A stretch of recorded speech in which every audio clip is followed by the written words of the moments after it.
I can start the show on the Zoom Oh, show. no. There is a lot of little stuff, yes. Hello, Twitch. I definitely did not almost forget about you. It's fine. No problem at all. I'm with Winter Scoop. We keep this in the episode. Here we go.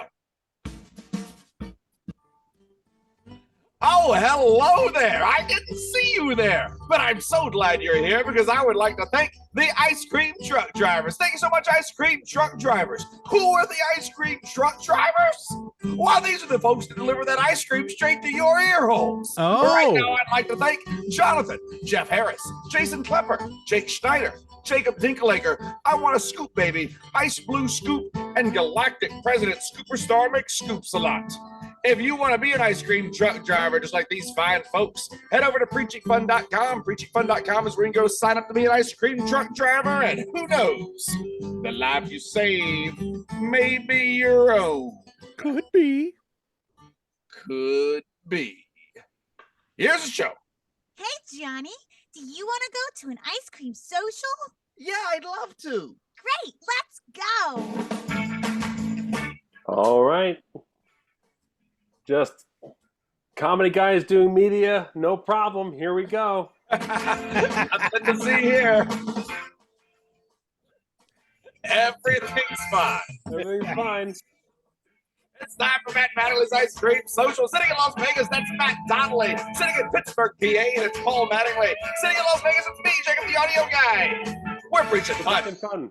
Yeah. You know, like, it is kind of like we're Scoopfest tends to always be around some fiery times. It sure does. Well, We the schedule these Scoopocalypse things well out in got advance. canceled because of the fucking thing. We COVID, canceled yeah. the Scoopocalypse. Yeah, because of an apocalypse. And I remember having Penn on, you know, when Trump got elected and stuff. Like it was very the first time. It is crazy. And I actually only got like a direct, like hateful email once for talking about politics on this show from a listener. And it was when I said, if you don't want to vote, if you want to sit out this election, vote for Joe Biden. And the reason why is because your life will simply be easier. I said, you'll simply elect a guy who doesn't demand to command the news cycle, morning news and night. Leading into the Trump's second run for president, right? When he was running against Biden. Yeah, when he was 2020. losing to Biden. Yeah. And that was the only time I got a hateful email from of our listeners who was a Trump supporter. Interesting. Yeah. I thought you were going to say you got not a hateful email, but an upset email from a listener saying that it was going to be more than just ease and convenience. I thought it was going to go the other way, but it was from a Trump supporter. Yeah.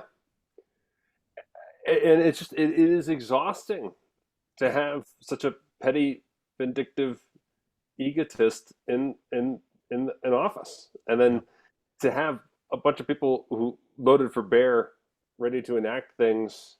It's tough. And so obviously, this is all coming to light in terms of Jimmy Kimmel, right? Being taken off the air, and also, a week out from the Charlie Kirk assassination, which is a very big deal. Of course. And an awful event.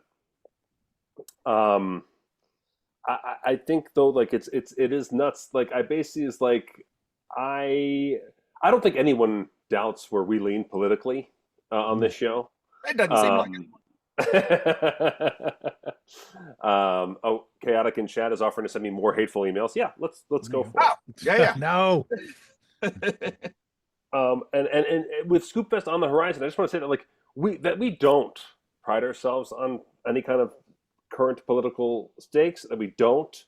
It's very easy to be divisive, to be galvanizing. It's very easy to get people to hate something. It's very easy to point at something and say, "Hey, why aren't we hating this enough?" and getting more people to hate. Yeah. Okay. And sometimes, and I know this privately off air, we are tempted to. Of course, right? we are tempted to try to use our platform for good, quote unquote. You know, We have opinions and we're loud. I mean, we're certainly tempted to share them.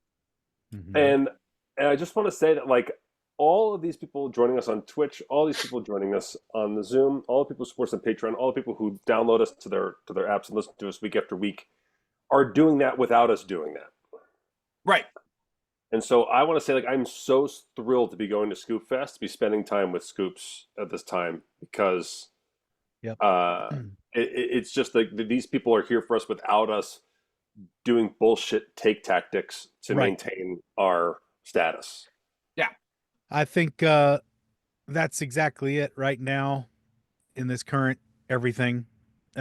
Community building is of the utmost importance, and we have been extremely fortunate in that we have built a very lovely community in the online space where that is a difficult thing to do, and that it has been realized in the 3D space is even more impressive and wonderful. The fact that our Scoopfest events have been such highlights for all of us. I think the three of us especially just look forward to these things. You know, and again, like I was just saying before in the chat, before we got started recording, I'm just so grateful to all of our listeners. You guys really fill my heart with a lot of hope, even in these dark times. So, And Double O Groovy in the Twitch chat says MPBA, make politics boring again. yeah, for real. yeah. You know, Be and we're nice. talking. You know, we're looking around, talking about, like, no one speaks for the greater good. No one speaks for the cooler heads prevailing. You know who did? Joe Biden. You Yeah. know, and he's unpopular, and he is reviled and taken down by his own party, left and right. And if you look back on what the guy said all the time, he really was always trying to speak for the greater good. And I was thinking about him a lot this past week. I just want to say something, like, you know, all that was kind of a lead up for me to say something that I've been kind of biting my tongue on, because I don't, you know, but I want to say this just in a cool, calm way. Because we have listeners of the trans community in our community, Mhm. Of course. and I feel very lucky that we do, because we're three cisgendered straight white dudes. You know, if you are in any kind of gathering and the word trans comes up, and the next word out of someone's mouth is sports, you are failing as an ally. Yeah. It's Mhm. bad. Mhm. It is an absolute fucking tactic. Like it matters in any way to anyone. Matt's getting broken up, so I'm gonna talk for a second. But like it matters so little to everyone involved, usually except for the trans person that's being yelled at and victimized for living their life. It is such nonsense. I grew up in an area where high school sports, high school athletics, especially high school football, was huge. One of my classmates from high school is one of the current Thursday night football announcers on Amazon Prime. He was the second best player on our football team. We had a hugely successful football team. The town was behind it. The school was behind it. It was a big fucking deal.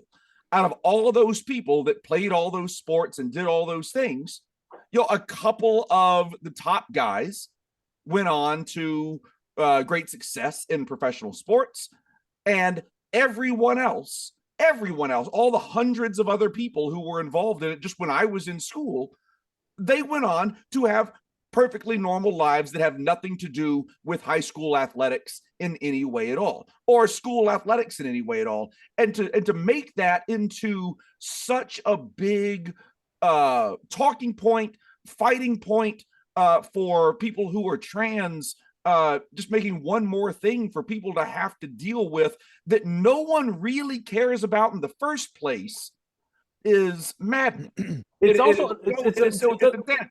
It's unfortunately even dumber than that, Jacob. Like, in real life, like, it is simply that. Yes. It is simply that that's the only aspect of trans support that polls right. Right. So when it comes to people being able to choose their own gender for their documents, when it comes to people choosing their own gender for protection in the workplace, when it comes to people to choose their own gender when it comes to forming their own families, that polls left. And those are the things that actually affect real life. And so the fact that anytime I hear the word trans come up and the next thing out of someone's fucking mouth is sports is already a loss. It's already an L. Like, we're already just moving the argument to a place where we're not talking about humanity anymore. Right.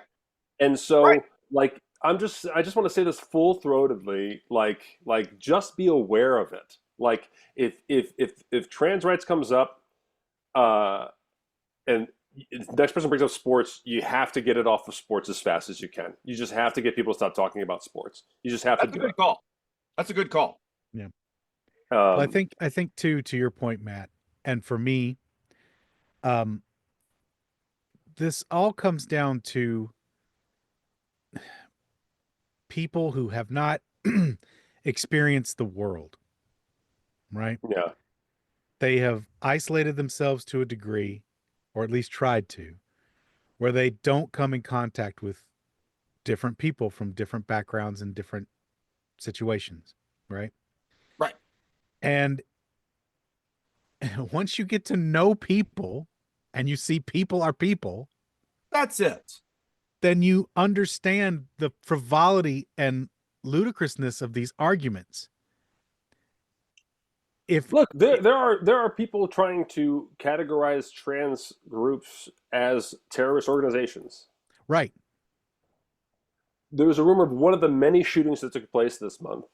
That one of the perpetrators was a trans person, and there's immediately voices that say they want to introduce legislation to stop trans people from owning weapons. Huge, and to criminalize counselors talking to children who come to them to talk about possibly being trans and all, like, taking away. It was remarkable how fast everything moved as soon as there was a hint that a bad person or somebody, a person who did a terrible thing might have been trans.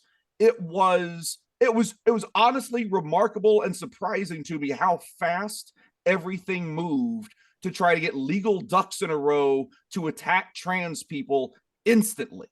I said, if you have been able to get all of these legal ducks in a row so quickly this whole time, why are we still having mass shootings?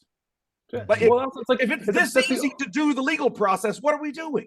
Right. Yeah. Well, that's exactly it. That is the most infuriating thing about all this for me too, Jacob, is how quickly we're seeing so many of the supposed checks and balances just get farted away, right?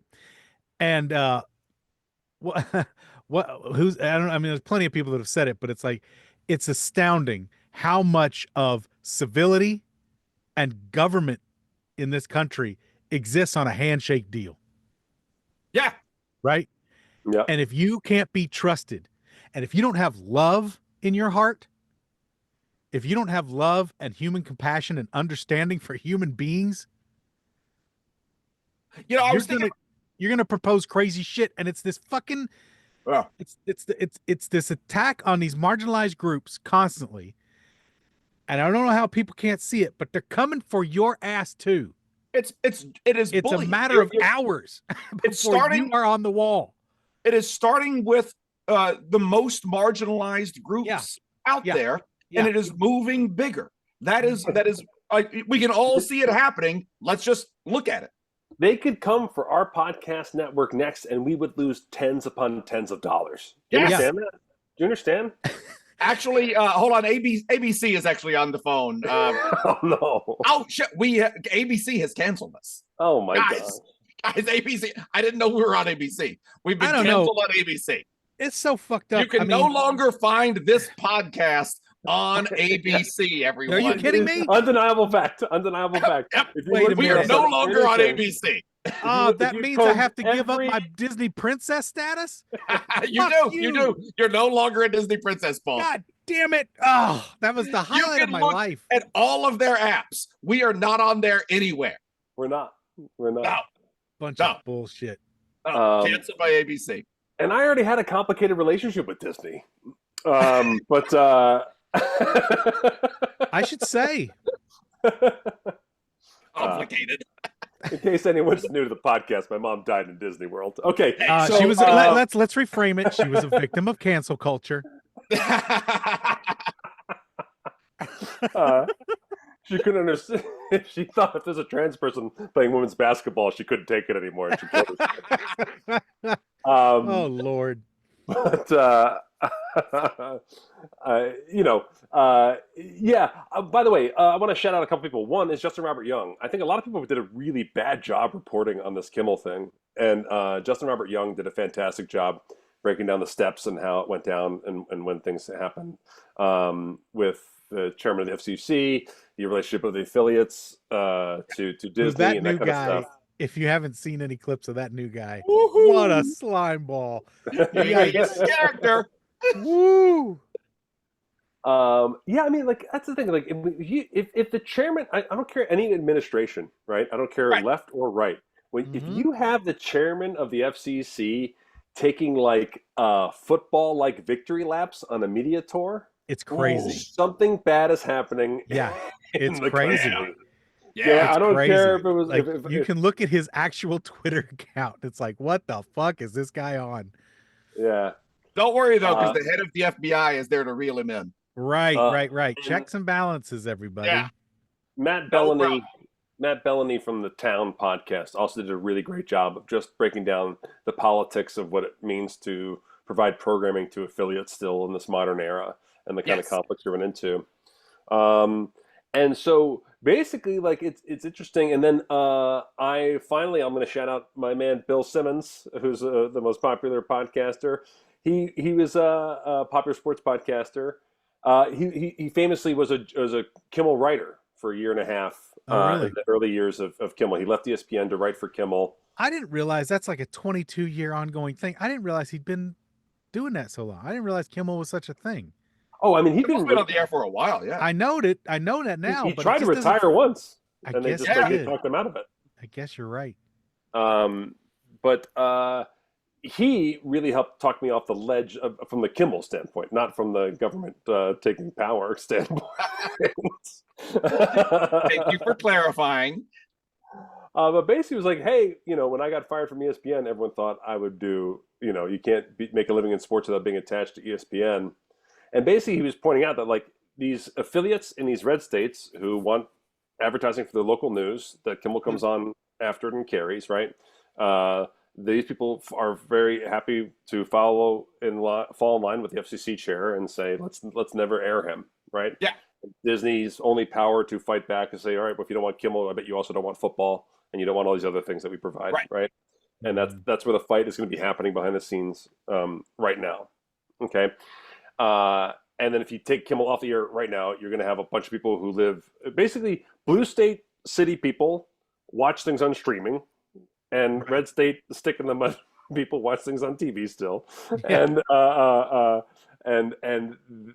you're supposed to program for both of these people in the modern era at a time where we're in the middle of, I mean, it's undeniable, a basic civil culture war in the United States. And two, Matt, also there is it's a huge conversation to have, and I don't even know how to scrape at it, but you said local broadcasters. I don't think there's been such a thing for the last 20 years, ever since the conglomeration of everything. Everything's been bought up.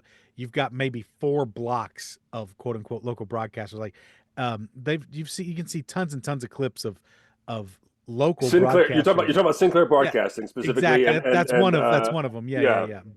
And Nexstar, those are the two ones that are fighting against Kimmel. Those are that are always been Republican leaning. These are the people that have on their local affiliates, they hand monologues to all of their anchors in every market, and they make them exact same thing. Conservative. There's no local news. Verbatim. It's just programmed. Yeah, and that's it. And this Nexstar is up for a quote unquote merger, right? And where they want to break the rule of you can't have more than 39% of affiliates in North America. It's unfair. Which is already insane. Already insane. And the number they're trying to get to, do you know the number if this deal goes through? Do you know how many affiliates they will control in the country? I don't. I have read 82%. Jesus. Yeah, 82% is the number that I keep reading. And this is the thing. It's oh shit! ABC just canceled us again. Again? It's true. Right now, if you look on any Disney website, you will not find us on it. No, you won't. 82% winner. Winner Scoop is in the chat is saying 82%. Yeah. Yeah. And the reason why this is happening, by the way, is because old media is dying. Yeah. But while it's dying, this is the death throes. Older people are watching it still all the time. All the people who don't evolve with modern technology watch it even more, right? Right. And so these people have seized on the opportunity to influence the oldest generation. And I think that's what's the most frustrating thing about all this stuff, right? MSNBC, CNN, Fox News, the average median age of these people are all upper 70s, right? Sure, of course. And these are people who are supposed to be enjoying their life well worked, you know? They're supposed to be trusting of the next generation to carry the nation wherever it's going to go. And instead they've been taught to hate and be paranoid and despise these younger people who have no idea what they're doing. These younger people who are in their 60s. Right. That's the crazy younger shit. People who are also retired. Yeah, there are no younger people involved in any of this. I think AOC is the only younger person voice that I would even classify as younger person in the government. But that's what I said at the top of the show. Like, there's just so much money, even She's in a 35, dying by the way. industry. She definitely classifies as younger. Yeah. There's so much money in pointing at something and saying, be afraid of that and hate that. Hate that over there, be afraid of that over there. Afraid is the word. Afraid is the fucking word that drives me crazy in that, because I really don't think, or I know it doesn't start at least as hatred and anger. It just starts as fear. All of it just starts as fear. Somebody is coming for you. Somebody is going to riot in your town. They're going to loot. They're going to steal things from your shop. They're going to destroy the town. They're going to burn down buildings. They're going to flip over cars. They're going to do all these things. You have to take action. You have to, it's all fear-based. And there's not that much out there to be afraid of. No. Man, well, that's just it. I mean, you can as far as when we were born. We were born into the best time in human history. If you look at all the statistics legitimately, everything is on the decline so far as crime and all that kind of stuff. But, everything can be twisted and jacked up. It's fucking cray. So Simmons basically was like, the famous story of Lorne Michaels working on, I think, Laugh-In, when the Smothers Brothers were taking on Nixon, right? Oh, yeah. And Lorne Michaels always said, you can take it to the brink, but don't become a martyr. You become a martyr, it's short-sighted. You take it to the brink, and then you fall back, and you stay on the air. You do anything to stay on the air. Yes.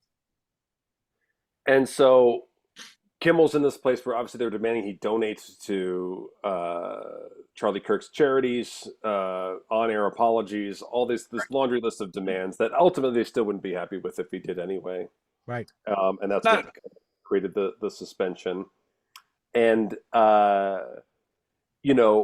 Simmons' point is, hey, that was true when TV mattered more than the personality.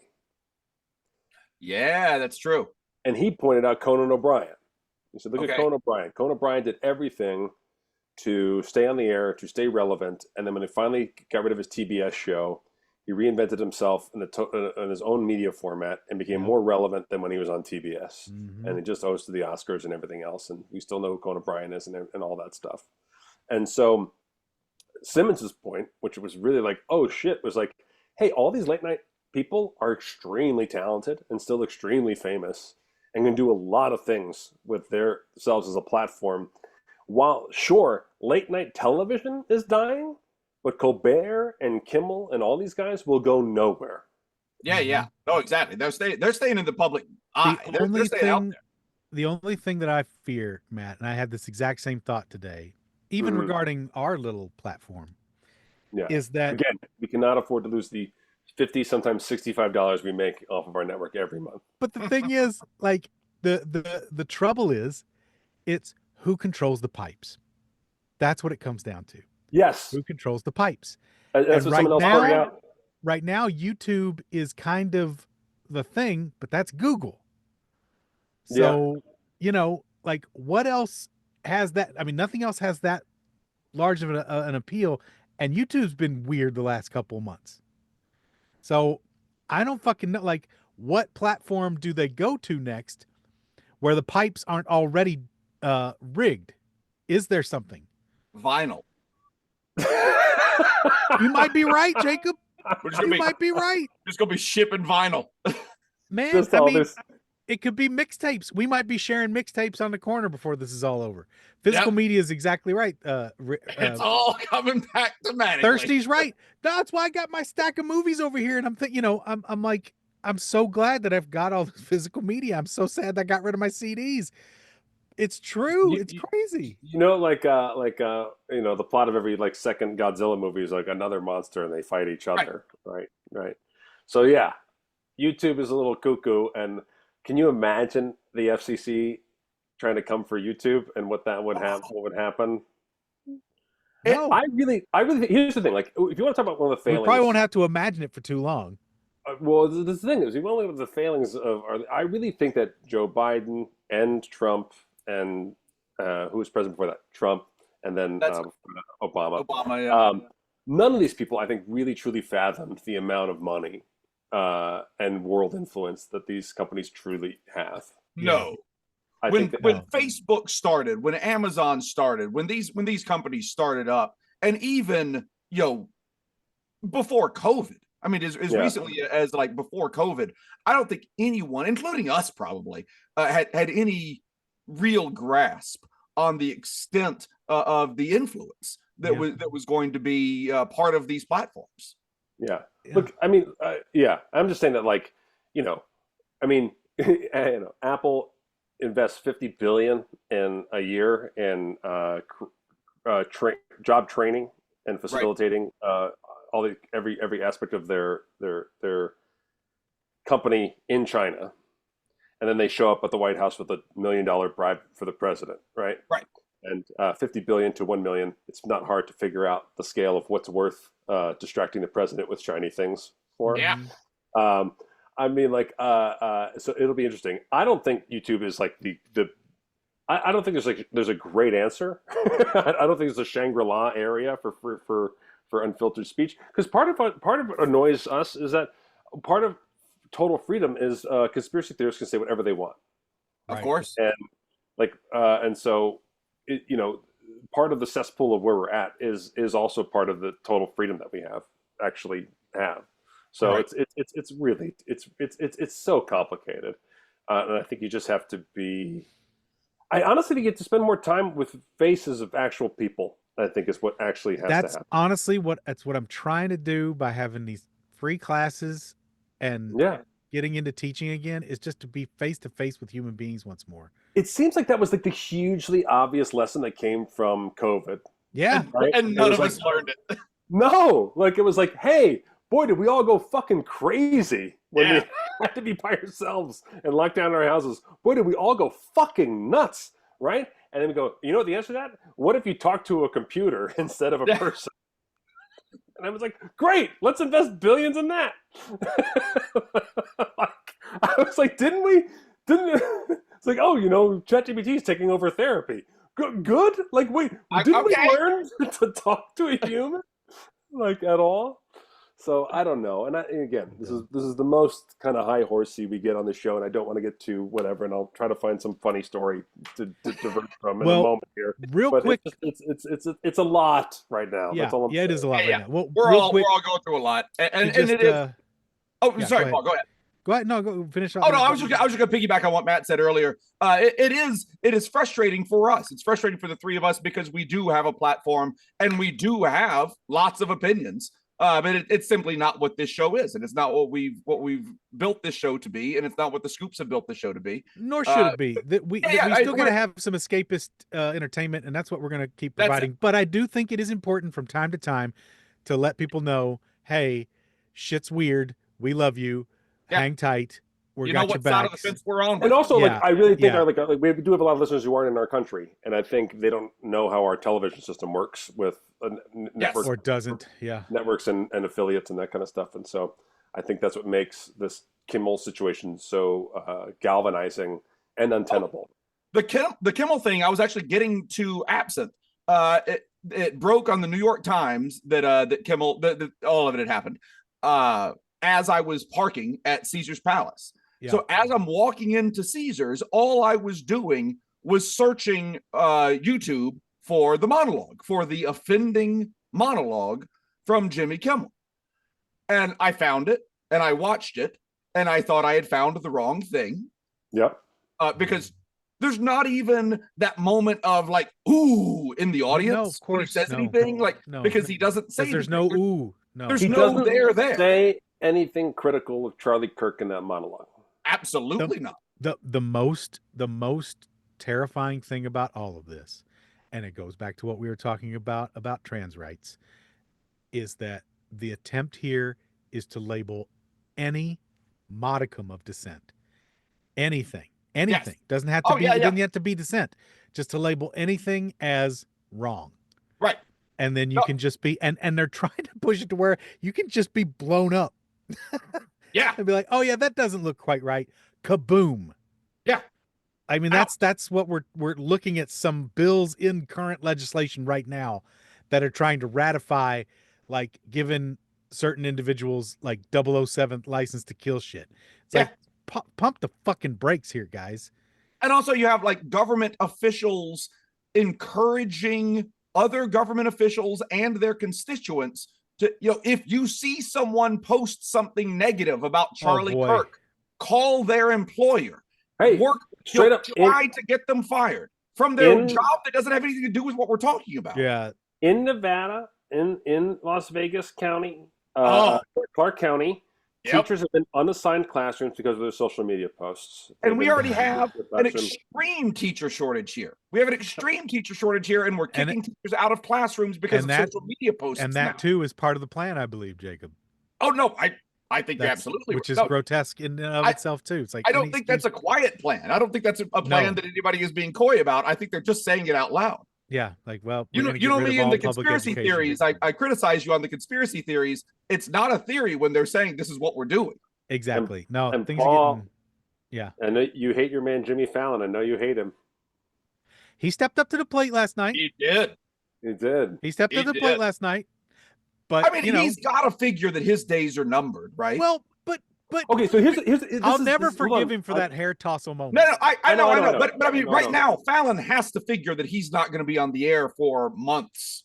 Who the fuck knows? No. This is what everyone needs to understand. This is what I mean by like the shitty reporting.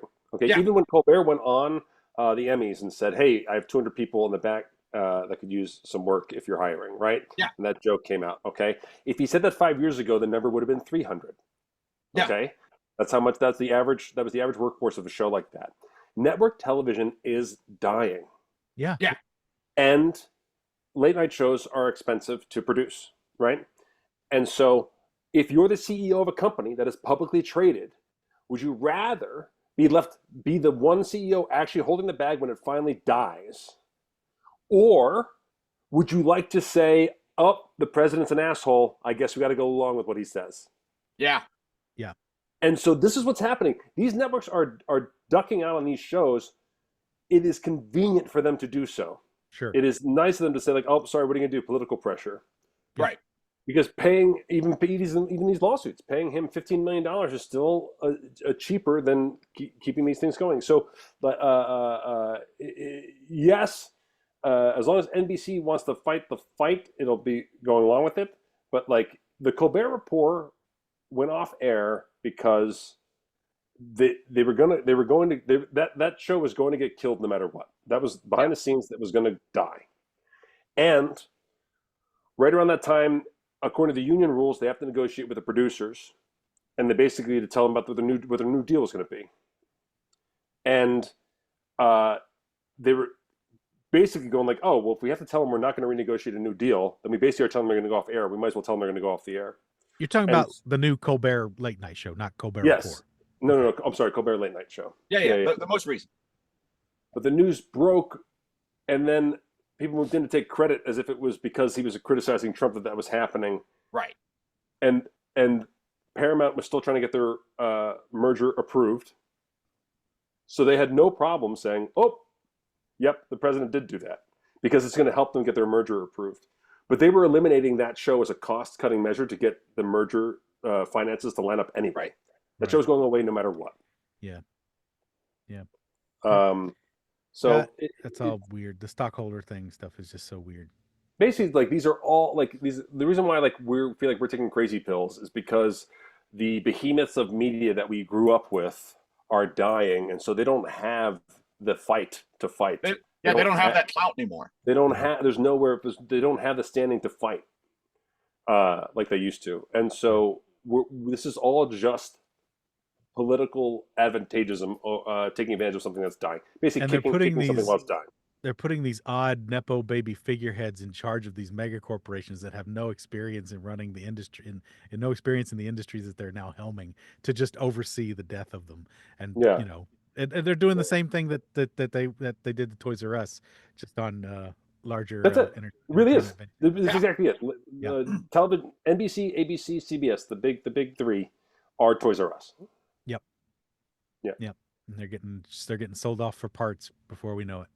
Yeah, it's a shame.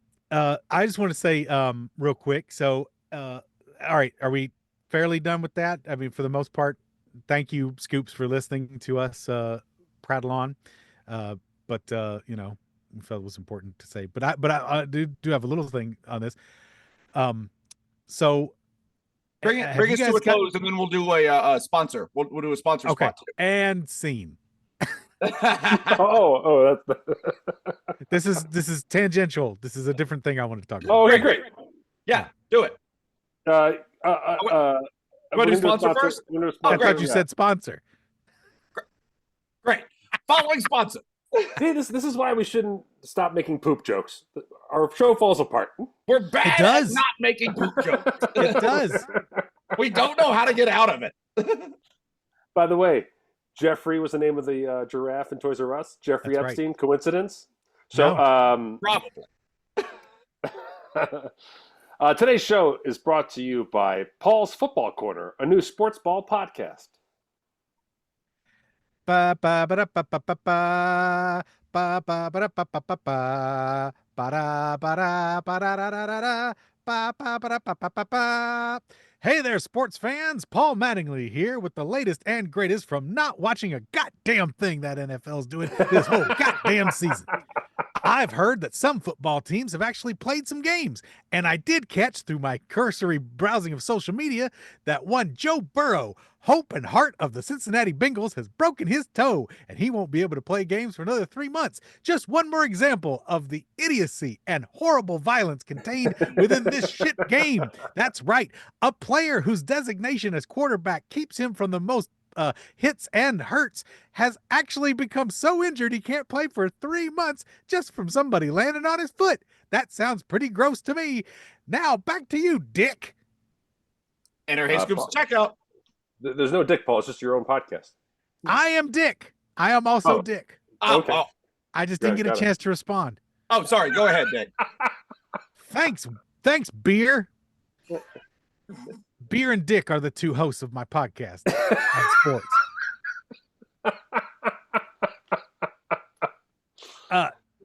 Thank you, Beer. I'd like to also say, screw everything about the NFL. It's a violent horror show, and no one should be involved in it. Good night. Good night. Good night. In local politics, a Nevada state senator was arrested last night. He was found unconscious in his car at a stoplight in the driver's seat. The video is just a cop going up and like knocking on his window and be like, "Put your car in park. Put it in park." That's how it starts. Oh my God. He says he was not inebriated in any way. Sure. To which I respond, "Then, sir, you have a medical condition. You need to go to the doctor." Alcohol is not the only thing that can impair your driving. Right. Whatever this is, it's an issue that you need to get it taken care of. I think you're just drunk, though. Holy simoleons. What were you going to say, Paul? All right. So the other day, Ann and I went chair shopping, right? All right.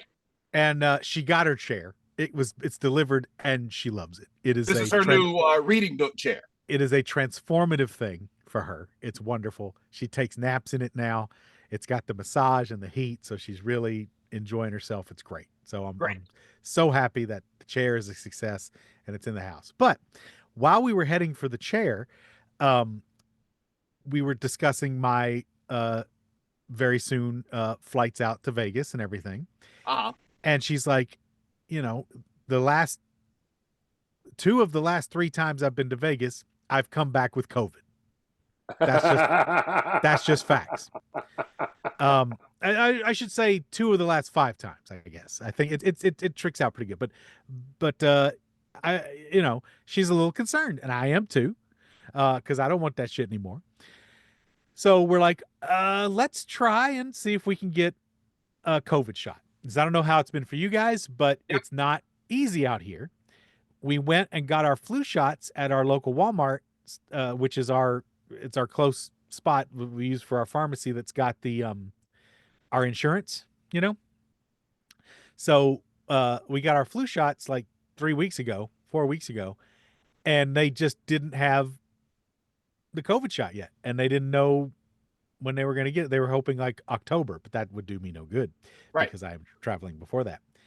So we're sitting in the parking lot of this furniture spot, and my wife's like, well, let's try and get this going for you at least, so that you have some level of protection when you're traveling. And I said, that's a good idea. I'm all for it. Okay, I'll call my PCP, right? So I call my primary care physician, and I get a dude on the line. Oh, that's what you meant by PCP. I called my PCP, not my... Or call it your dealer.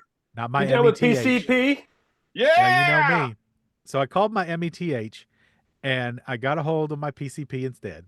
No, but the person on the other line says, I'm not sure what the status is for COVID shots. I'll put you in touch with our other nurse practitioners, whatever. I'm on hold for a good 3 or 4 minutes. And I'm just getting to a point where I'm like, well, this is just silly. And then somebody finally picks up, and they said hello. And I said, hi, I was just calling about the availability of COVID shots. And this lady says, we don't know when or if we're going to receive any.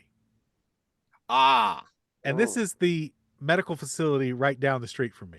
It's like midway between a hospital and a, rehab center, whatever. Yeah.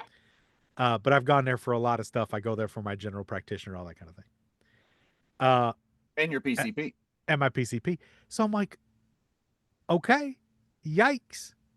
I don't know when or if. So I was just like, well, shit. That's not good at all. And that seems to be the case in a lot of places out here. And even Anne's sister, who works as a nurse, they're having like emergency meetings to try and discuss what the plan is moving forward for the distribution of the shots. So we're getting pretty nervous. We're like, but we're driving down the street, 4 days ago. And Anne looks over and she sees at the CVS, it says flu shots, COVID shots. And just pulls right in, drives over the we did. And lawns. We straight up turned around.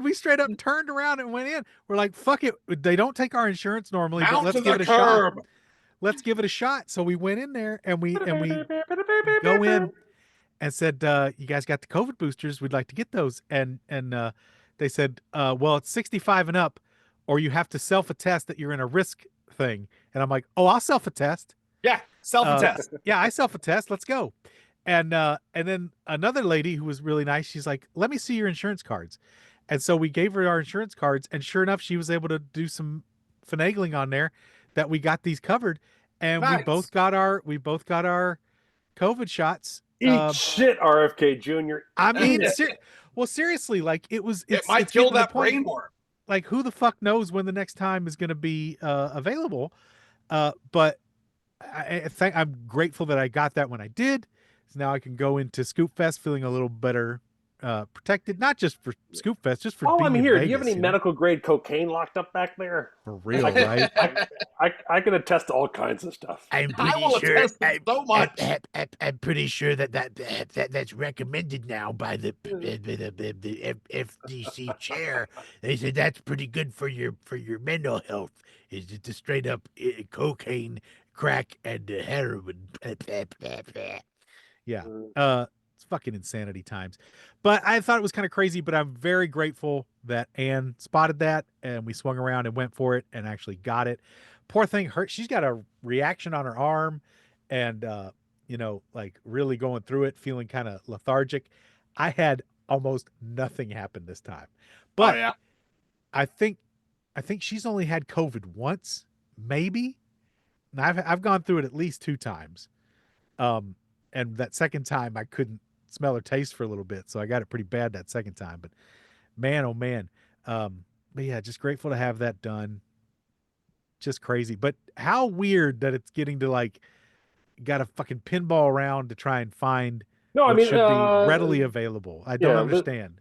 Liz Warren hammered RFK Jr. when they in front of Congress about it. He purposely changed up all the programs, and the person they fired, she's testifying that he's making all these policies without any scientific basis and ignoring the scientific recommendations of qualified people. And yes, it's he's also just crazy unqualified for his job. That should never have been approved. He just really, it's really an abomination that it is fucking asshole. It's a travesty. He's oddly unqualified. Yeah, and all of these, quote unquote middle of the road, on the fence people voted him in, and it's just like regardless of his hearing, like he just simply wasn't. There's nothing on the resume that you put that person in that job. No, it's like hiring a 3-year-old to be a garbage truck driver. It's like, what the fuck are you doing? No, it's not going to work. It is bizarre. Yeah. But I'm glad you did, Paul. I am about to right after Scoopfest. I gotta fly out to Canada, where I may never come back. I'm gonna be joining the Enchanted Princess. Ooh, that's right. I will go from the Enchanted Princess to the Brilliant Lady. Brilliant Lady. Brilliant Lady. All I do is show my age. Are these boats? These aren't boats, Paul. These are people. I am required to give oral sex to 2 different women in Canada. Fair. Yeah. It's a contractual thing. It's just a thing. Right. Entertainment. What are you gonna do? I'm with it. No, the Enchanted Princess is princess ships always have the name of the ship before the word princess. So the Enchanted Princess is a princess ship, and then the very new ship, the Brilliant Lady, is the name of the new Virgin America ship. Not anymore. But what happens is my travel is booked by these large corporations that move 1,000 guest entertainers across hundreds of ships all over the world. And so I often have to get my travel assignment and then try to hop on and get myself not the most uncomfortable seat in an airplane. Right. Yeah. And so, because they book you in the lavatory or something. They book me where the seat will be assigned a gate. Yes. Right. And so I've not flown Air Canada before. Oh. And so these flights are on Air Canada. And so I had to basically get myself an Air Canada account, load up my passport, all the stuff. And then I go, great. To get the account, do you have to, instead of checking to see if you're a robot, check to make you describe the flavor of poutine or something? How do they do that? Yeah, they do a lot of poutine. It's a huge poutine questionnaire. Yeah, that's what I figured. Right before we get in. And then they say, pronounce SORRY. And then you have to, it's a really tricky. And then you're like, trick question, you should have been saying it this whole time.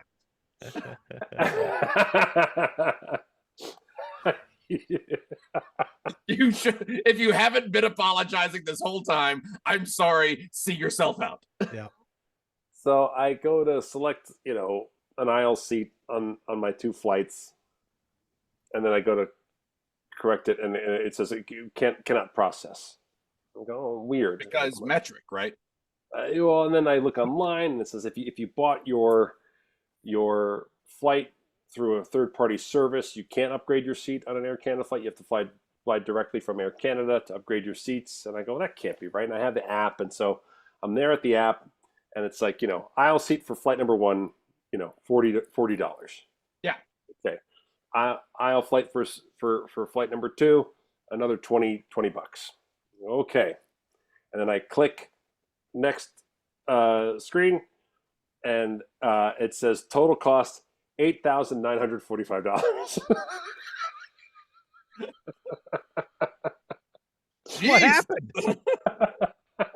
And it says view price summary, and I was like, "You bet your ass I want to view that price summary." Hold on now. Let me pull up my own calculator here. If we want to get the aisle seat here, it's the aisle seat.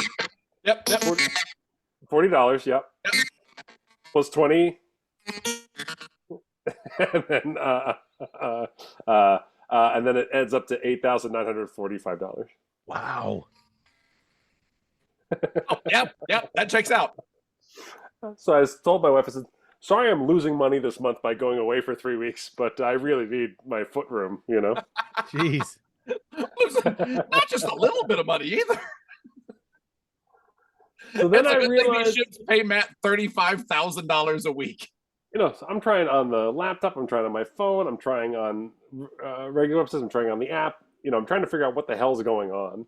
I try to Canadian call Scoop Crystal in the chat wants to know if it's just the exchange rate. Did you? Yeah, $8,900. $42 US, $8,000 Canadian. Heavy loony toony turnover there. Things have gotten rough. Yeah. And so for whatever reason, I go back through the steps, and I realize, like, oh, have you tried like an E upgrade or something like that? And I click on that, and it allows you to bid on a higher seat. I have seen this. Yes. So this is why they don't let you pay for your seat or upgrade from a third-party site. They're basically like, "Oh, did you fuck yourself with a third-party site? Come into the auction house." Yeah. So, you know, join your friends here, and the minimum bid is more expensive. Is between $40 and $8,000. It's $7,900. Who's buying an $8,000 plane ticket? I think it's just a weird error. I don't think that's actually like meant for someone to actually have clicked. Like, even if I was making 35 grand for a gig, $8,000 air ticket, that takes a bite. No, it's got to be like they just put it as that so that you won't change it through that part of the site. So you're going into auction, right? Goodness. That's it. Yeah. Okay. Yeah. Yeah. Weird. They're like, if you want to pay $8 grand, we'll just let you pay $8 grand. But we'd really rather you just go to the auction site. Yeah. Andy Cheek, the escape to Canada rate has increased lately for some reason. I mean, honestly, if Air Canada just shot their rates up, US to Canada flights, it'd market be demand. Market demand. That's what it is, baby. That's capitalism. What is it? Dynamic pricing. It's dynamic pricing. Dynamic pricing. God damn it. I'll tell you who else uses a lot of dynamic pricing for their international flights. And that's the following sponsor. Today's show is brought to you by... It's the creepy guy who used to host pickup artist seminars, but definitely not safe or FDA-approved, air quotes, brain pills, as seen on the Joe Rogan Experience. The creepy guy who used to host pickup seminars, definitely not safe, FDA-approved, air quotes, brain pills. Hey, you guys looking to expand your mind a little bit? Yeah? Huh? Okay, let's do it. So, you see my crazy hat, right? I got a big crazy hat on, peacocking with my crazy hat. Well, look right under this hat. Look what you see. You see a cranium full of ideas. But a lot of those ideas stay locked up in my brain. Why? Why? Because I haven't been taking the right supplements. Huh? Supplements. Just like you, baby. Your supplements. You're smooth and your breath is fresh. Supplements. I bet you say that to all the gals. I do, in an attempt to get at least one of them to respond. That's what it's all about. It's a numbers game, pal. You say it to every woman. You say it to every single woman. Thousands, in fact. Yeah. Supplements. These supplements are perfect. They got a drop of retsin, which is still okay so far. No links to anything yet. But these will open up your brain. Oh, what's that you say? You like my dolphin chain? Yeah, check it out. I'm wearing a dolphin on a chain. You know why? Dolphins utilize a certain evolutionary device called echolocation. They sent out these little squeaks and squawks, and whatever that hits comes back to them, and they can recognize where in space they are. It allows them for three-dimensional orientation, even in a place like the ocean, where it's pretty easy to get turned around. Oh man, I don't follow, but it's probably because I haven't taken brain pills. That's right, sweet baby. So go ahead and I sip bet you on call some all of this. the gals sweet baby. I call them all sweet baby. Take some of this from my drink that you haven't been watching closely for the last 10 minutes. Oh no. Go ahead and have a drink. Welcome to the Red Roofie Inn, sweetheart. In her hey Scoop to check out. Sit down and stay a while. These aren't brain pills. They aren't. That was from the Gorilla Dentist in that Bjork video in 2024. I love that name. I fucking love that name. But yeah, someone in chat talked about that they can emigrate back to Newfoundland. I'm actually going to St. John's, Newfoundland twice on this 3-week trip. Once with the Enchanted Princess and once with Virgin, and I'm so excited. I went there with Piff. I loved Newfoundland so much. It was so fun. Newfoundland is where they have a lot of like the puffins and stuff, right? Isn't that where people go to see puffins? Yeah. Are you able to consider yourself an honorary Newfie? I don't think so. Not yet. I don't think so. Got to have a couple more trips before you can get Newfie status. I think you have to jump in naked into the water and like catch a fish with your mouth or something, right? Ugh. Here's the Which thing. Matt's gonna do this time. I'm out. But, you know, Penn's ancestry comes from Newfoundland. He loves the term Newfie, and that growing up there was Newfie jokes, right? Right. Oh, really? Okay. Yeah. And so Paul, was this before you joined 50 Shades? We had someone in the cast who was from Newfoundland. Yeah, it must have been before. I won't name her to shout out, but she's a tall, thin soprano. And it was always funny because I thought 50 Shades was such a funny show, and I loved that it ran in Vegas when it did. And there's so many other shows that come here that try to be funny that weren't, that I was like really happy about it. It was a good show. She was so ashamed to be in the show. It was so obvious. It was so funny. Oh my gosh. Like it was such a funny thing of like because of the content and whatnot. Yes, if she had any friends in the audience or if Pam came to town or whatever, she was like so embarrassed that she was in the show. I thought it was really funny. But I remember being like, "You're from Newfoundland?" I go, "Yeah." I go, "You're a Newfie?" And I watched her face kind of fall. And then I still plowed ahead and said, "What's your favorite Newfie joke?" And she said, "I don't have one." And I was like, I've made a mistake. Oh boy, I've made a mistake. I've encountered the one unfunny Newfoundlander. I have erred. I thought this was going one direction. I was incorrect. My brain said, "I know I hit it off with you," and my brain was wrong. Oh boy. It was the first time that Matt approached a woman and said something that was wrong. But not the last. He's done a lot since then, though. And then I called her supplements, and then we called it a day. It's a game of numbers, kids. It's a game of numbers. Speaking of games of numbers, you're about to lose this one. It's Jock versus Nerd. Oh, bring it, sucker. Ladies and gentlemen, it is time.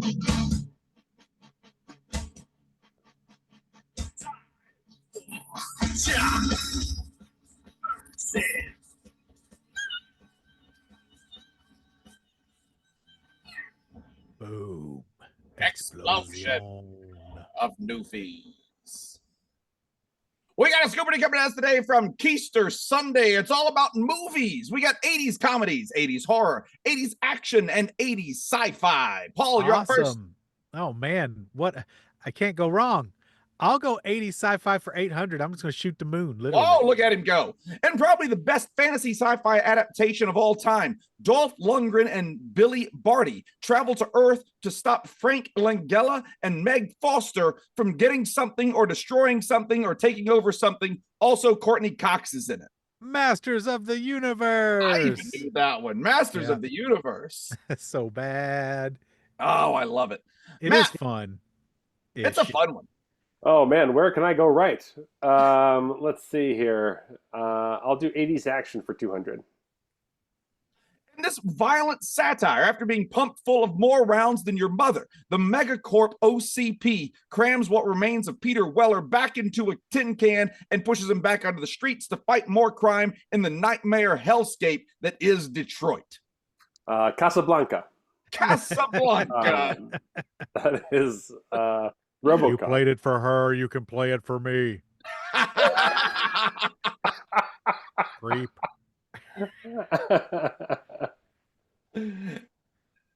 Yes, it was Casablanca. Okay, good. It's me. I'll try 80s comedies, 200. Of all the Known in the gin 80s joints, mostly for playing streetwise cops and detectives, this actor also played rags to riches orphan turned adopted son of a speakeasy proprietor and a rags to riches African prince. Is this Eddie Murphy? I think it is just Eddie Murphy, right? gotta be. I'm just rereading the question to make sure I read it right. I think it's Eddie Murphy. Eddie Murphy. Yeah. Charlie Murphy. Paul. 80s sci-fi for 600, please. Going up the board. In this 1981 Cronenberg classic, Michael Ironside causes the greatest fucking head explosion ever committed to celluloid. Oh, that's Scanners. Scanners is correct. At this point, that head explosion is more famous than the movie. Yeah, it Definitely. is. Oh yeah. I see that head explosion on so many clip shows and everything. They never reference what it's from. Yeah. Matt. Exploded like an Aldi hot dog, says Latter Day Scoop. Paul, did you get any physical scoop mail lately? Not yet. Oh no. Okay. It better come in the next 3 days. I'm out of here for a week. My wife's not going to know what to do with it. If it's an Aldi hot dog, bleh. I'm sure it's already been microwaved. Matt, your turn. 80s action 400, please. In this prequel to Family Matters, Carl Winslow assists that guy who was shot by one of the new kids on the block in stopping Snape from stealing Christmas or something. I don't really remember much about that night. Slurpee Kaye, motherfucker. That's motherfucker. Die Hard. Die Hard. Oh man.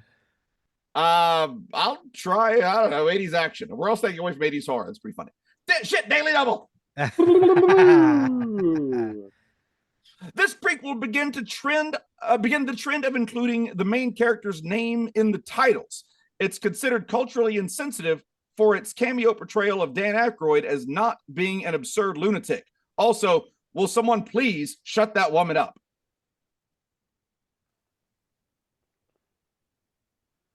I know that line from something. Will someone please shut that woman up? Can't think of what it is though. No, I can't either. Dan Aykroyd, 80s action. A prequel.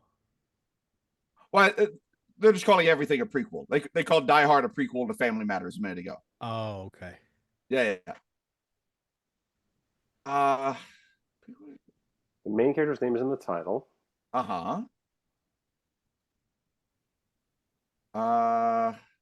Shit, now I'm trying to think of a different movie title with the name of the person in there to make a joke about it, but now I can't even think of the movie title that I want to make a joke about. So now the show is really just ground to a halt. It was the Dustin Hoffman movie where he dresses up like a woman for most of the movie. Tootsie, that's it. That's the movie I was going to make a joke about. So now we've gotten to that part. So now getting back to the original question, I still don't know, and I can't pass. Shit. Tootsie Ghostbusters. 2. Ghostbusters. Tootsie 2. Indiana Jones and the Temple of Doom. Dan Aykroyd is a cameo in this? that? Yes. He's the guy he arranges the flight out of town. Oh. For India. Yeah, he's in the airport scene. Huh. All right. Okay. All right. Paul, you're up. I'll do 80 sci-fi for 400. Janet Davis still loved Jeff Goldblum even after he turned into a giant slimy booger and started vomiting on his food and climbing the walls. So beautiful. The Fly.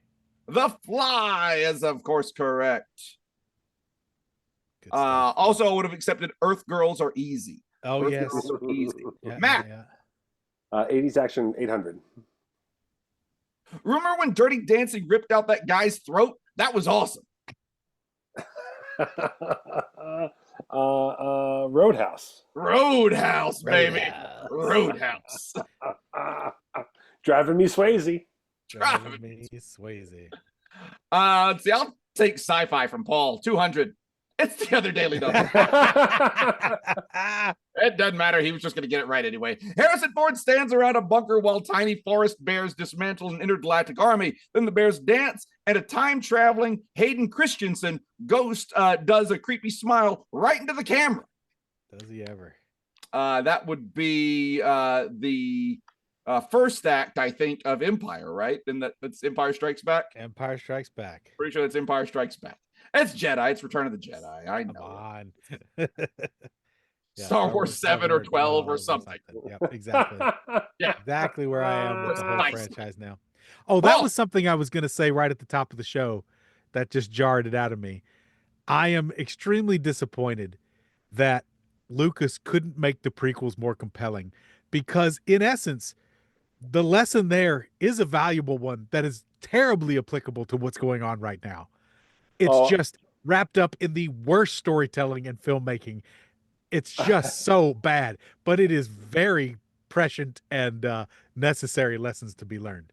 Yeah. It's funny. What's the name of the show that's on Disney Plus right now? That got nominated for awards. Andor.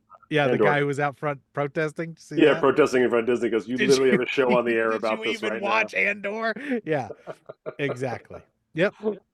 Yeah, it's pretty great. Pretty crazy. Well, I mean, that's the ultimate goal, right?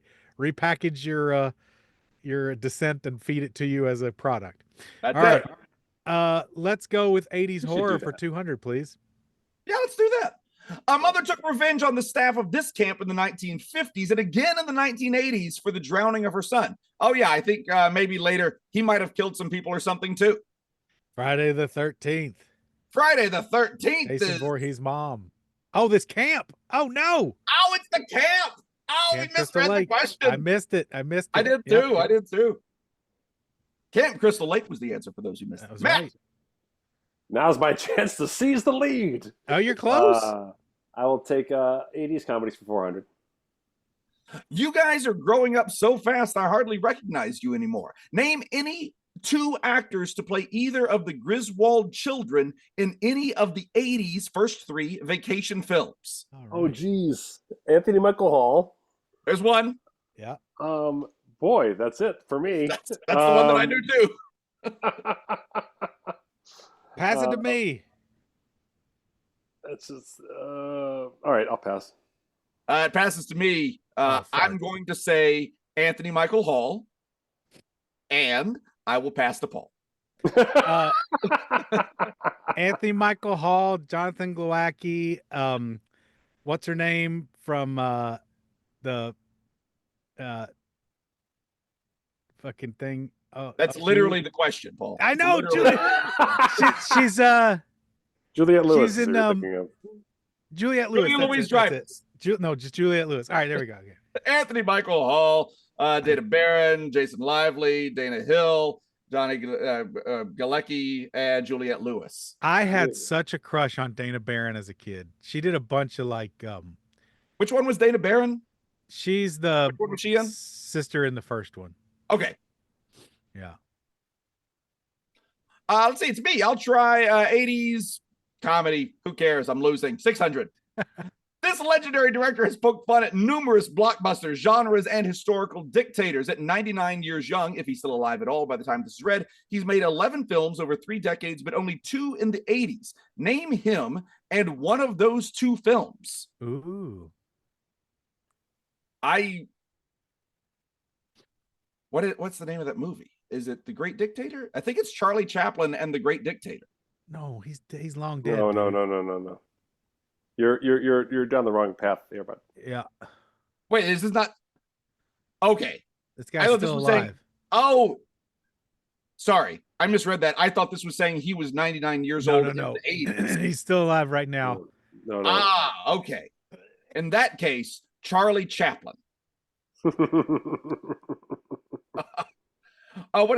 has to be Mel Brooks. Yeah. There you go. And then 2 films in the 80s. Was Men in Tights in the 80s? I don't think Men in Tights was in the 80s. If it was in the 80s, it was like 89, but I don't think so. Yeah, I think Men in Tights 90s. was Yeah. 90s. Star Wars, Spaceballs. There you go. There you go. I think that's safe. Yeah, Mel Brooks, History of the World Part 1 and Spaceballs. There we There go. you go. Paul. 80s Man, horror. I misread please. that question entirely. Yeah. Well, it's hard. It's a lot of words.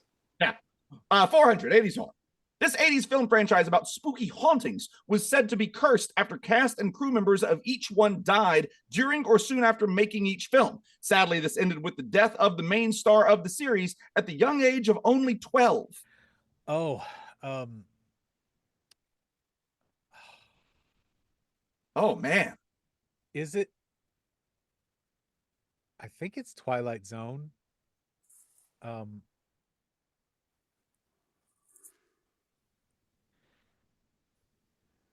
But I've got to pass because I'm not sure it was Twilight Zone. Matt, I will also pass Jacob.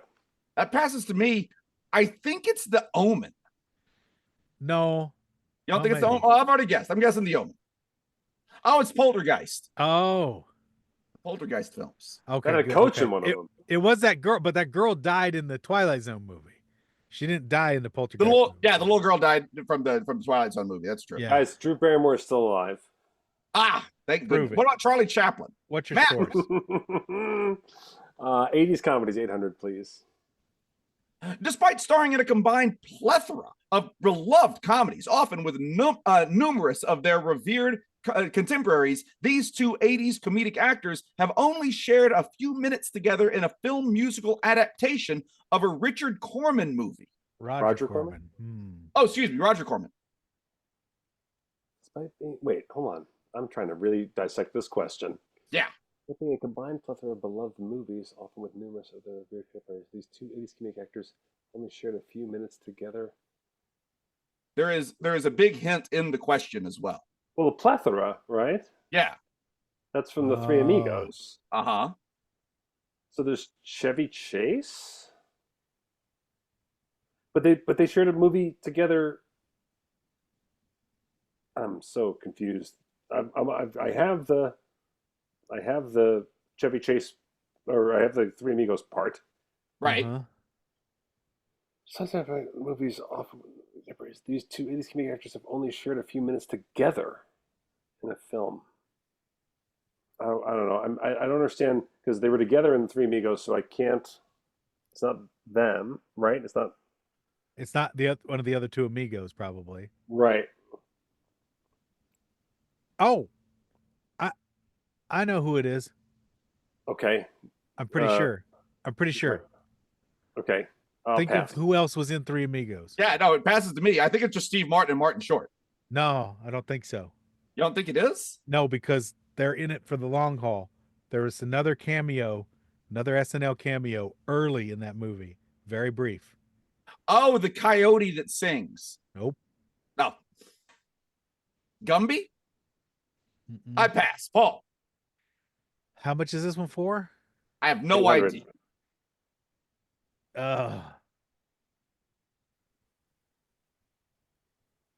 Come on, Paul.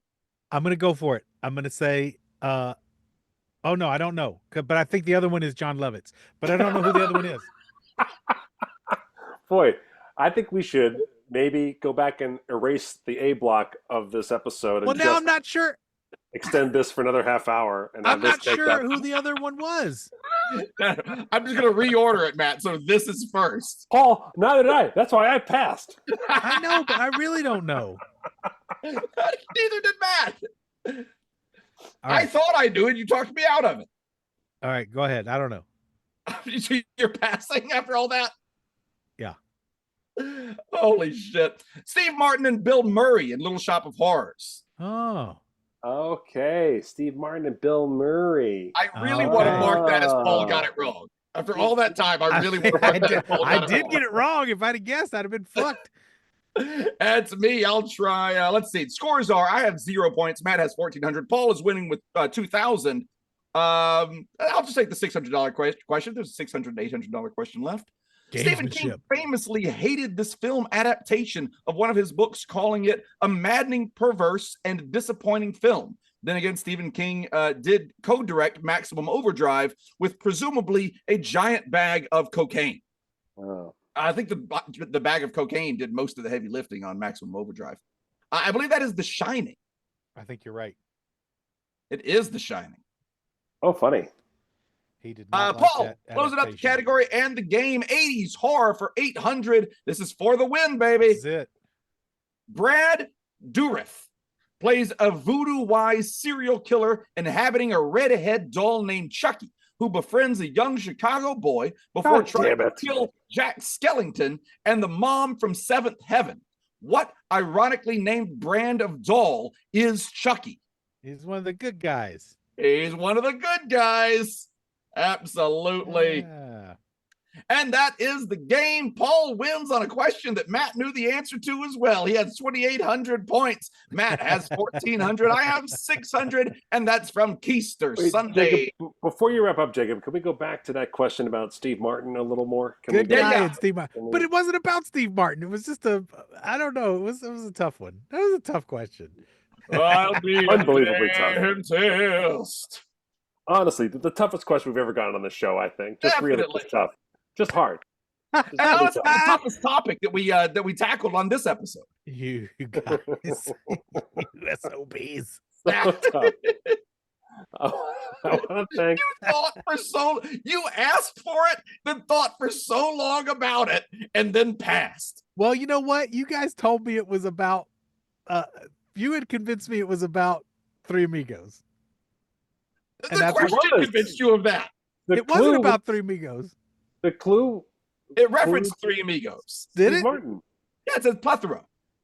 I can't believe we actually are going back to talk about this question more. But, it didn't say Three Amigos. It said plethora as a hint to Steve Martin. And okay. Yeah.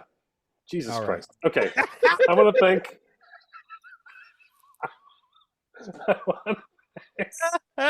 I heard their episode where they got political. The one where they broke up. It's like, yeah, it's true. But if you listen to the episode, it's not about the political stuff. It's not the part that you think. Over a Steve Martin question.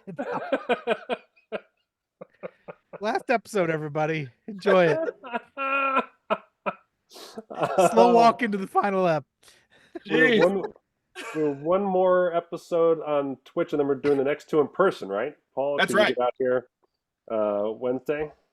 Yeah, I'll be here. Wait, Wednesday. we have another episode on Twitch. What are we doing? I'll be there. I'll be in. Today's Friday, right? Today's Friday. Yeah. Oh, so next one will be live. Late Tuesday, if we want to try and get another one. I don't know. You're coming in late Tuesday? Yeah. Oh, then yeah, I think we should definitely try and do one on Tuesday then. Right. Tuesday night. Maybe we'll try and do it Tuesday night. Yeah. Yeah. All right. We'll figure it out. Production meeting. Let's do it on air. Production meeting. So anyway, I think we should record a show on Thursday. Professionals. I want to thank Penn Gillette for creating this podcast. Thanks, Ben. And I have very mixed emotions about whether it's disappointing or actually quite a relief that Penn's been in England for the last 3 weeks and we haven't done Penn Sunday School about anything contemporary. Congratulations, by the way, to the Magic Circle in the UK for finally legitimizing themselves. Yes. Isn't that the fact? That's exactly right. The honor goes to them. Good job, Magic Circle. Penn and Teller have just honored them. So the next episode of Penn Sunday School is going to be recorded at Scoopfest. And, oh my God, it's going to be insane. And right after that is Piff is coming in to do the Fool Us breakdown of his trick with Hondra. Is Penn going to stick around for that? The idea is that Penn stick around. And then we can get Piff on Penn Sunday School because Piff really read Penn the Riot Act when Penn was bitching about not being in the Magic Circle. Piff famously was like, they have one rule and you broke it. I don't know why you're upset with that. He's going to get rubbed in the face. Oh, boy. I'm looking in chat. No, Hondra will not be coming to Scoopfest this year. It's the whole being in Spain thing. Yeah. Although we are bringing in guests from another country this year. That's true. So that's true. That's a first. It is. International guests. Yeah. International pop. And we're not just talking about Texas great night. I want to thank the following people who also the video of their head exploding is more famous than their movies. That's John Holchen, John Jacob Scoopelheimer Schmidt, Johnny Parker. Why am I reading so weird? Jonathan, Jordan Campbell, Joseph Foster, Joseph Paul Riro, Josh Roberts, Joshua Tar, Joshua Wilson, J-Rock Scoop, Juan Galaviz, Judy Schneider, Justin Robert Young, Kay Mathis, Keister Sunday, Keith Robert Corning Scoop, Kelsey Kundari, and Ken Fargy. Thank you so much. Big thanks to these people who obviously missed a little something watching Andor as well. Lemur Screamer Creamer, Leon Cox, Leon Kassab, Lil Red, Linda Brandmere, Lorgan C, Luke Mellon, M. Hertz, Macho Scoop, Randy Sprinkles, Mama Ninja Scoop, Maple Raisin Scoop, Marble Tulip Scoopy Tree, Mark Sadowski, Mario Rosa, Mark Cohen, Mark Dryden, Mark Gates, Mark Mattinson, Mark Wilson, Matcha Ice Cream Sundae, and Matt Scoop-O-Fail. And I want to thank the following people who also, no matter where you look on ABC or Disney's websites, you will not find these names. Kenneth Soto, Kevin Chamberlain, Kevin Dory, Kimchi Douche Scoop, King Scoop, Kiwi Fruit Scoop, Colin Toney, Kristen Kladick, Kurt Enger, Kurt Hendrickson, L.A.J., Lance Amond, Larry Goodale, Latter Day Scoop, Lori Elsroth, Lee Drummond, and Leaf Forrest. These individuals were in a plethora of movies with Steve Martin. Matt, a.k.a. Stormageddon, Matt Glowacki, Matt McKenzie, Max the Ginger Scoop, McTits, Malia, Melissa Archiga, Michael Calder, Michael Martin, Michael Shaw, Michelle Yazer, Mike Federley, and Mike Six. And the following scoops all fell asleep in their cars, but don't worry about them. They were just drunk. It's Mike Wenz, Milk Leg Scoop, Mississippi Churning Scoop, Midzula, Mohan Nair, Monadnock Scoop, Monica Day, Motor City Smitty, Mr. Head Scoop, Mrs. Johnny Australia, Natalie McGuillotine? Natalie McGuillotine, Nathan Clay, Nathan Hooten, Neck Pubes, Neapolitan, Neo Flesh, Nesticle Scoop, Nice Private Parts, Nicholas Petty, Nicole Buzenbark, Nicole Levin, Nikki Benoit, Okie Scoop, One Fell Scoop, Paul Hosier Scoop, Luxon, Paul's brother, Paula, Polygon, P.E. Scoop, Pebecca Scoop, Pete Romano, It's Peter contagious. I know, Peter Burford, Peter Hans, and Peter McDougal. Thank you all so much. Oh, Matt Scoop-O-Fail also, if I missed that one. I think I might have missed that one. Matt Scoop-O-Fail. All right. We sure do love all of you. And seriously, we love all of you. We say it every episode, but we love each and every scoop that listens to us. We love each and every one of you that has supported us for all of these years. Mm-hmm. And I hope that you all feel supported by us as well. And I mean that sincerely.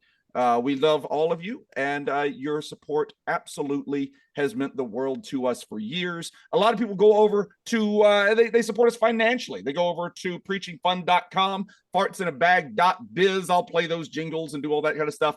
But those people go over there. They support us, so we hope that we have done a good job of supporting all of you as well for all of these years. Go to fartsinabag.biz. Farts in a bag.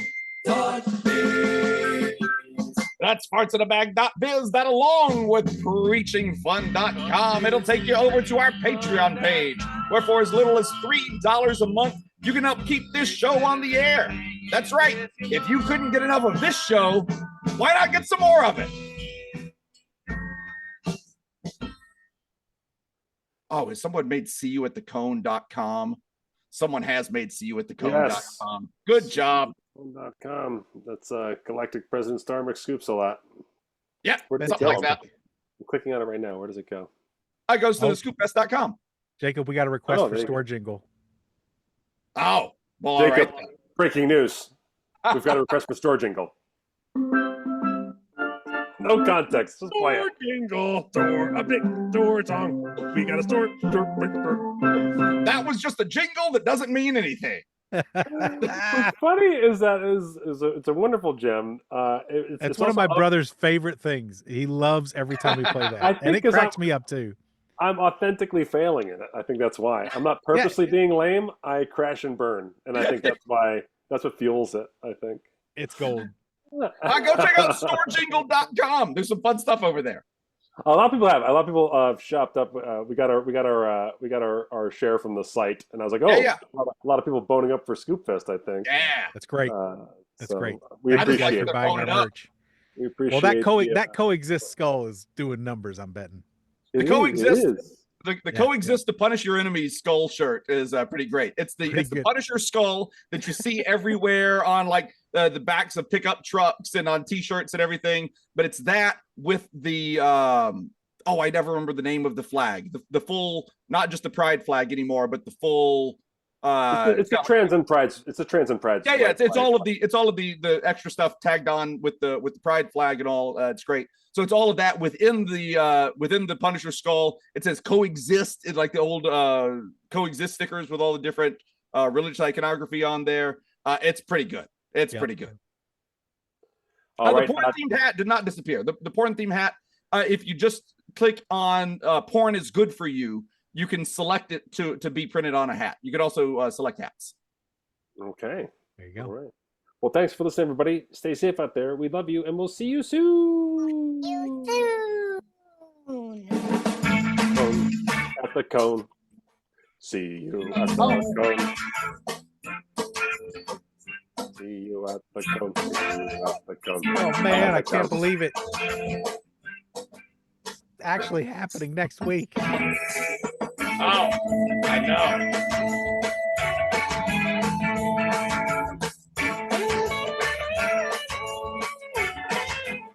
We're freaking fun. Love you. See ya. Bye. Bye. Great. Thanks for hanging out with us today, Scoops.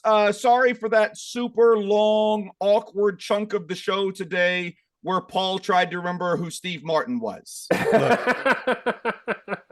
I think it went really well. I think we should start a whole new podcast about what Steve Martin has done and who he starred with. What have you done for me lately, Steve Martin? That'll be the name of the show. It's going to be great. Oh, my goodness.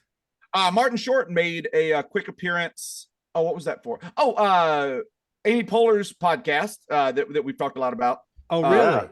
Martin Short makes a quick appearance back on one recently where she interviews Selena Gomez.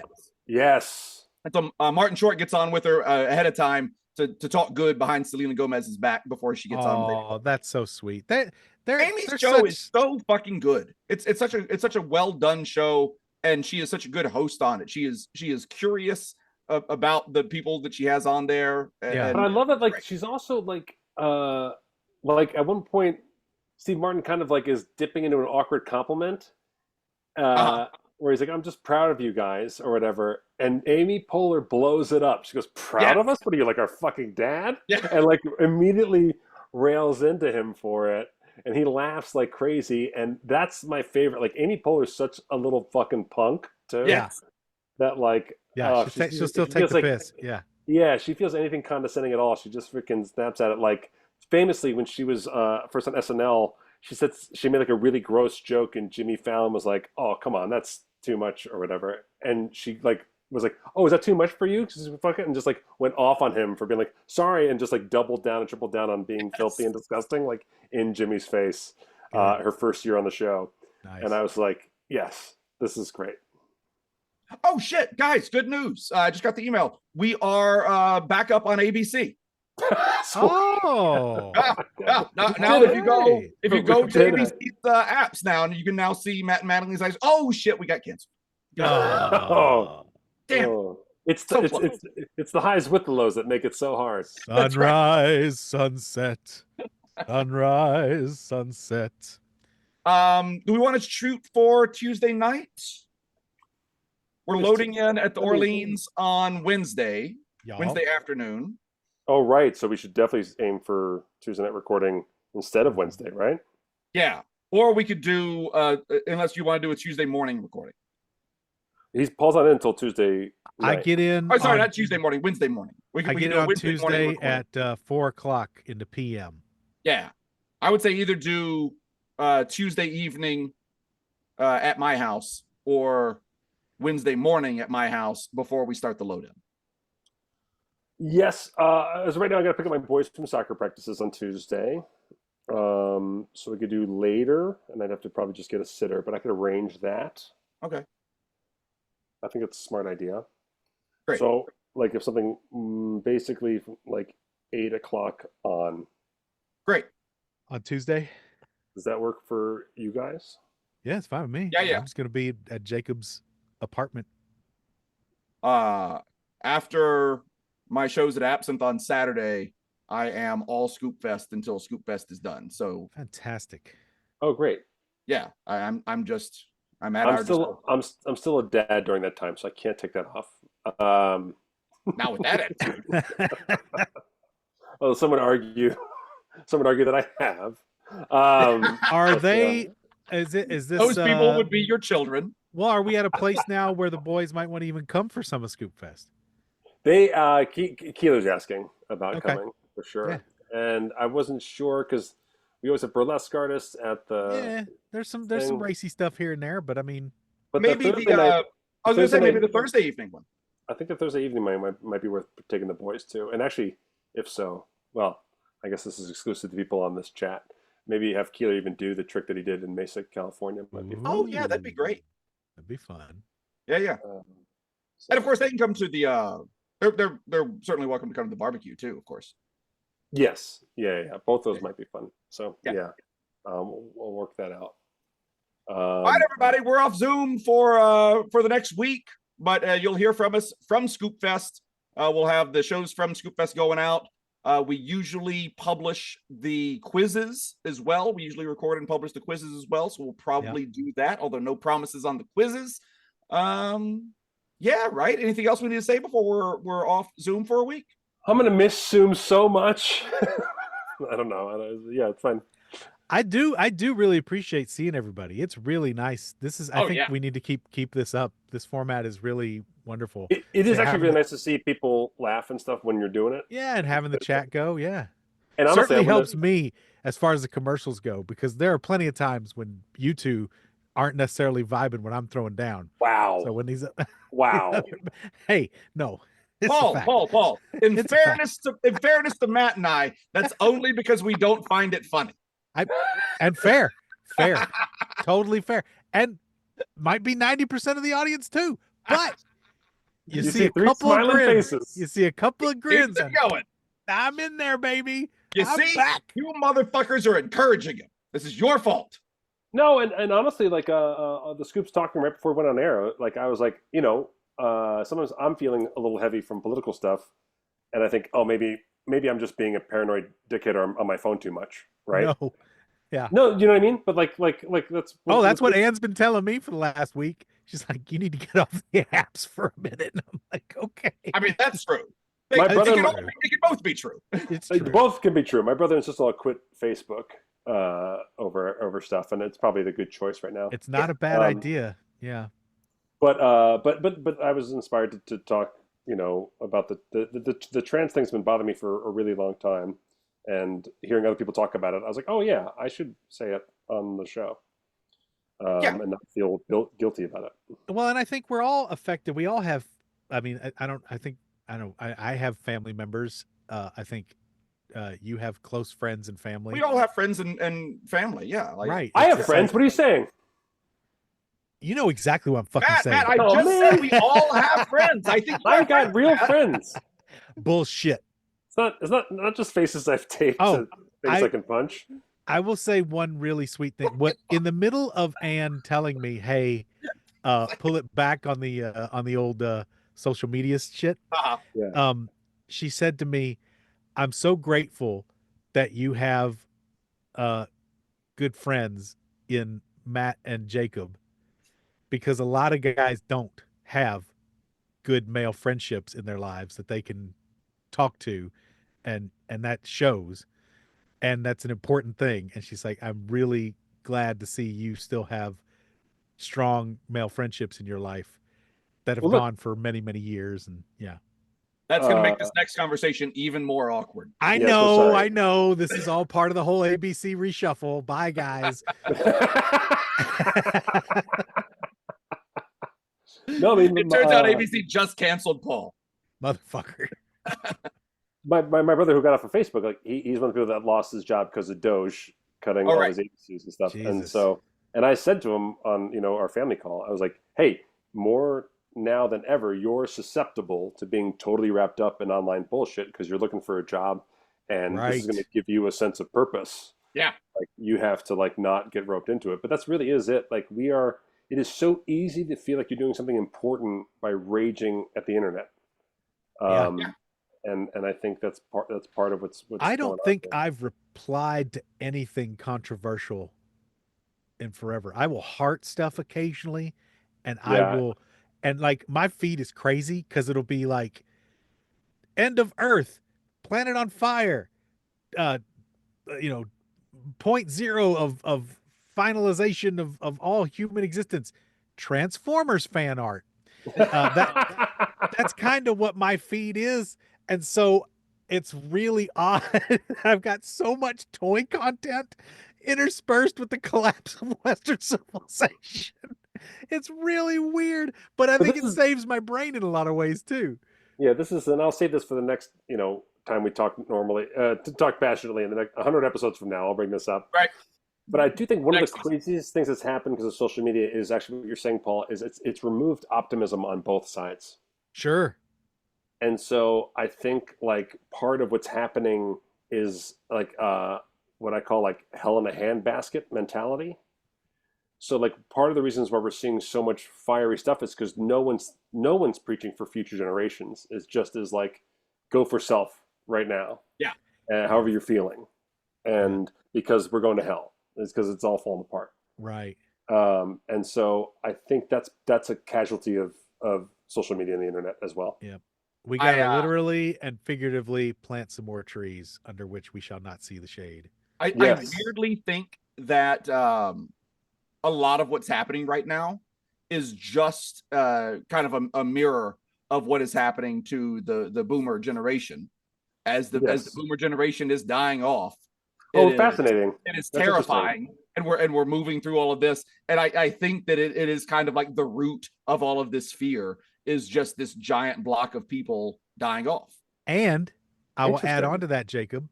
That's fascinating. That is the last generation, especially in our country, to have certifiable higher than acceptable lead levels in their bodies. No, seriously. I know. It's a real fucking thing.